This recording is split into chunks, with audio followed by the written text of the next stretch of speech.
La notizia che non saranno ricandidati è una buona notizia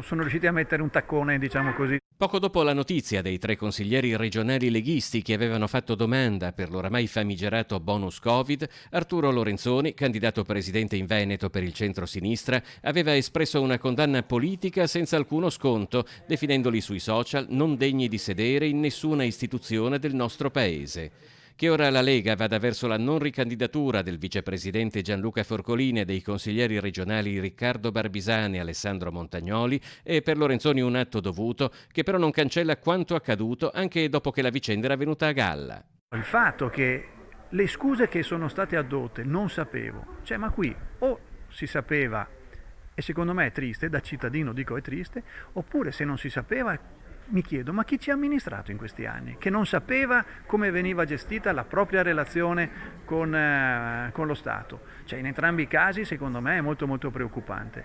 E non mi si venga a dire della beneficenza, perché fare beneficenza con i soldi degli altri è umiliante per chi lo dice, oltre per chi se lo sente dire. Per cui secondo me è un episodio triste della storia della nostra regione. Lorenzoni continua ad essere impegnato in una campagna elettorale che lo sta portando in tutto il Veneto. A Mestre ha ricevuto il sostegno della lista Più Veneto in Europa Volt. Quanto sta accadendo nella Lega rimane comunque secondario, afferma, rispetto al progetto politico che sta promuovendo.